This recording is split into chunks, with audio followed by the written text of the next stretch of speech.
2. Hey guys, welcome back to Octo Plays Dark Souls 3. Now, we're back at Firelink Shrine. I leveled up a whole bunch. I leveled up Dex and some HP and some Endurance.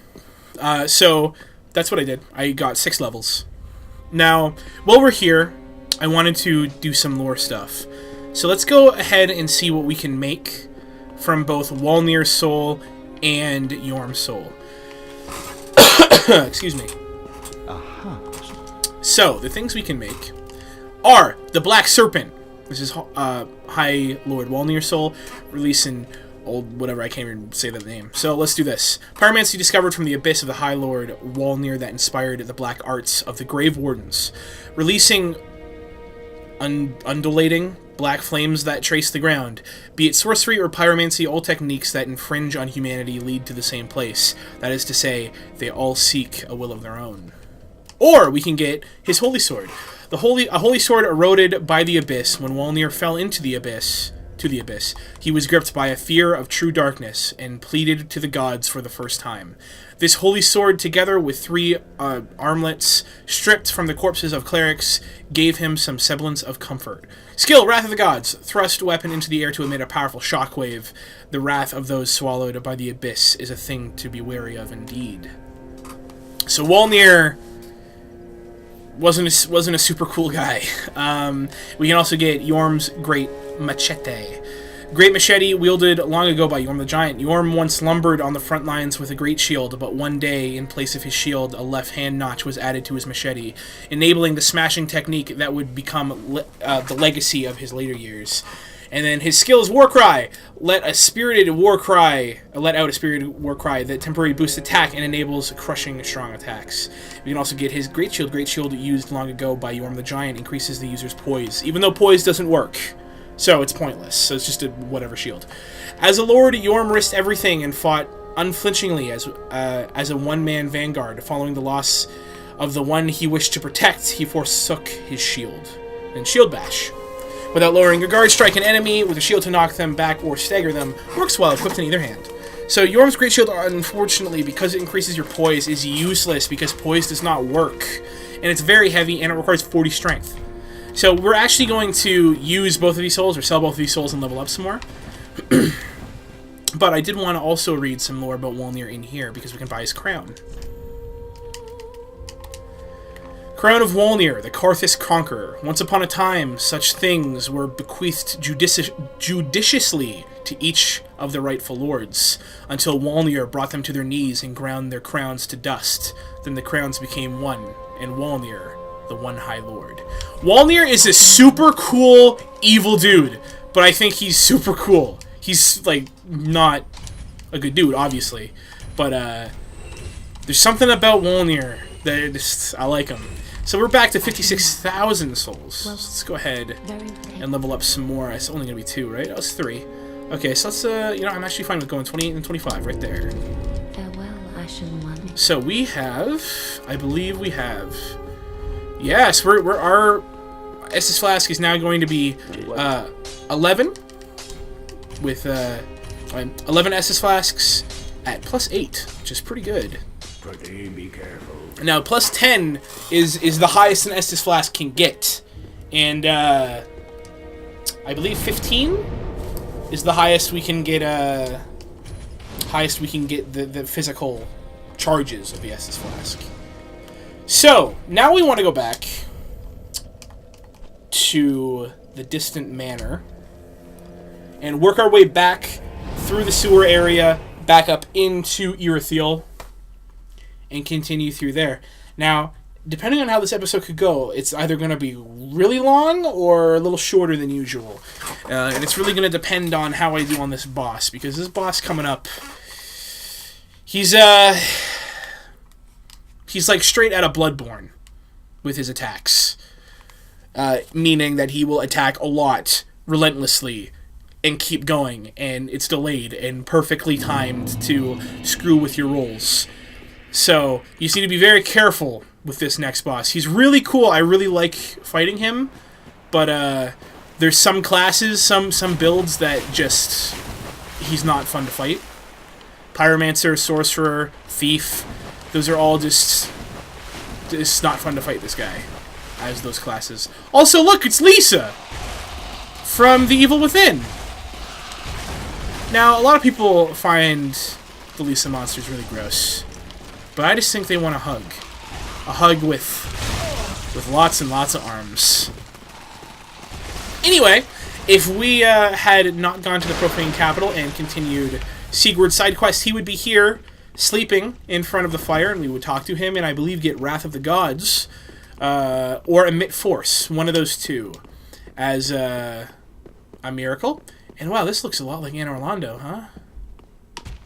Like, a lot like Anne Orlando. It's very odd.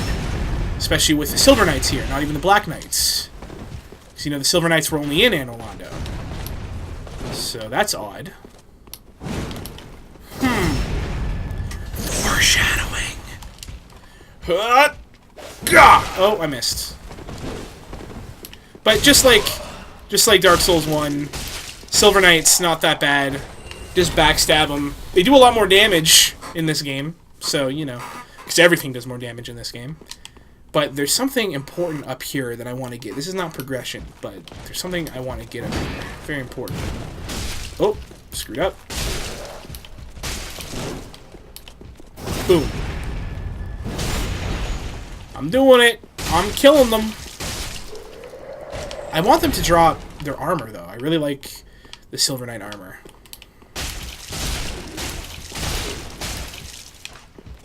Ooh. I've never actually fought these guys straight up, I don't think. I always backstab. That's how I always did it in Dark Souls 1. Oh, well, they're not that bad. Hey, the leggings! I want the rest of their armor, though, because their armor is rad. I love Silver Knight and Black Knight armor. So cool. So, what's over here, you may ask? Well, my friend, first off, the Leo ring. Something that Ornstein drops. Smo's Great Hammer. What magical thing could be in here? Oh. Let's go ahead and take a look at Smo's Great Hammer. Twisted Hammer, a Twisted Great Hammer associated with Smo, the last knight to remain at his post.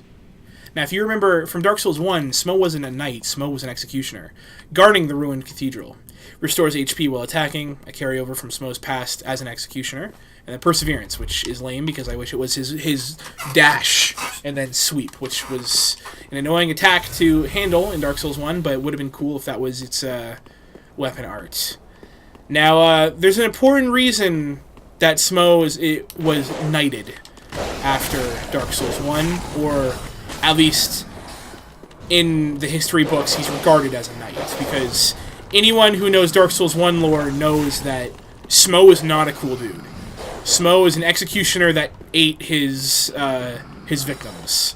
So, you know, he's just a cannibal. You know, you gotta love cannibals. I mean, Hannibal, he's a pretty charming guy. I mean, he's... What is that attack? I've never seen that before. That's scary. You know, Hannibal, he's pretty well-spoken. I mean, yeah, he'll eat you and kill you, but he's well-spoken, so... And he's smart. And he reads books. And he's a therapist. What does that say about therapists?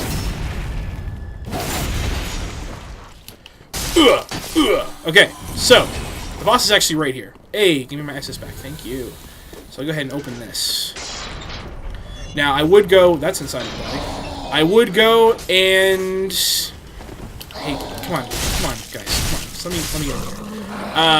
I would go... Hey! 11 Estus. Awesome. I would go and rest at the bonfire, but I was invaded by the Londor Pale Shade. The only reason I'm not seeking out Londor Pale Shade is because it's an NPC. Now, this is Pontiff Sullivan. And Pontiff Sullivan is awesome. And hard at the same time. So he's got big ol' fire sword. And a big ol' dark magic sword, I would assume. And you're probably looking at this and you're like, Octo, this doesn't look that bad. Just wait. Just wait. Just wait till he does his, like, 8,000 hit combo and never stops. Because, trust me, it's not nice. And if I'm lucky, I'll be able to get him first try. I don't actually find him all that hard when I'm fighting him with a shield, which is why I'm fighting him with a shield, because I don't want to be here all day. Now, I'm sure you guys would like to see me rage a little bit, and Pontiff will make me do that. So he's going to explode and get some wings. Now, the thing about this is when he does this, he is spawning a clone of himself, which can die, but the clone of himself will do all the attacks he's going to do, but first. So that means, right? That means you can get attacked by the clone, and then as soon as you recover from being attacked by the clone, you immediately get attacked by the actual Pontiff Sullivan. So, you want to kill his clone immediately. Like, as soon as possible, because it's going to make him want to summon another clone, which gives you some time to get some free hits. I'm actually going to shield this right now. Shield this for the rest of the fight. Which probably won't be all that long if he decides to spawn. Uh-oh. Oh! And, yeah, when he spawns, you have time to really do some damage to him. Now, for anyone who's new to the game, this is his spawning right here. I'm actually going to kill him right here. To anyone new to Dark Souls 3, good, first try. I was actually worried about him. That's why I did Yorm first. And to anyone new to Dark Souls 3, I would absolutely recommend you, first of all, playing as a knight. Like a strength knight, or a dex knight, but with heavy armor. And I would absolutely recommend you doing Yorm before doing Pontiff. Now, of course, if you're going in blind, you have no idea that you're supposed to do one before the other. But you don't have to. It's just like you'll have more levels and you'll be stronger, so Pontiff won't be such a jerk. The first time I actually played through the game, I played through as a knight maining dexterity. And I actually did. I have to save and quit right here to make that Crystal Lizard respawn. I did actually kill Pontiff my first try. Now, if you're doing Anri's side quest, she's also there to be summoned. And that's what I did, even though I never summoned. I didn't know it was going to be a boss. For whatever reason, even though it's a grand cathedral with doors, or with a fog wall right there, for whatever reason, I thought it was just going to be another area. So I was like, yeah, I'll summon Anri. I like Anri a lot. Why not? No problem. So I went through the door, and I was like, oh, this is a boss. And I just kind of let Anri fight him. And then as soon as Anri died, he had, like... She probably did, like, a fifth of his HP. And then I just fought him and killed him. But for real, like, the Lothric Straight Sword as a knight, if you're building up your dex, so good. So good. So now you get to sit here with me during the first loading screen. Okay, usually it's a lot longer than that. So let's go ahead and kill this Crystal Lizard. More Twinkling Titanite. And continue. Now, because I actually got that done first try, I was actually expecting to spend 2 or 3 tries on there. This is the other huge PvP area, and also, doesn't this building kind of look familiar? Huh. Like that specifically, that piece. Doesn't that look familiar with the cylindrical? That's interesting. Anyway, foreshadowing. I'm just running by these giants to fight these 2 dudes, to fight Jon Snow and his buddy. But I am going to do a little optional thing that I was probably going to do off camera, because it usually takes me a long time to do it because I suck at fighting them. But I will do it here, and I'll show you. This is a secret wall. And there are some very, very tough enemies. Oh! Some very tough enemies back behind that wall. It was 2 of those, like, the monsters on the bridge. Like, the monster on the bridge that just kind of spawned and was there. It's 2 of them. Jon Snow has the spears, by the way. Ouch. Jeez, ouch. Stop. Take a chill pill. Take a chill pill. Stop doing all the damage. I'd really appreciate it if you just stopped doing all the damage. But, yeah, it's 2 of them in a room, and you just gotta kind of deal with them. And I find it very hard. I find it actually probably the hardest part of the game that's non-boss. Okay, there we go. They don't have any resins anymore to hide behind, except that guy who's putting it on. Try to kill Jon Snow really quick. Okay. Well, there's me dead. So you know what? I'm gonna kill these guys off camera really quick. Even though I don't find them that hard, I'm just gonna lure them out and kill them one by one.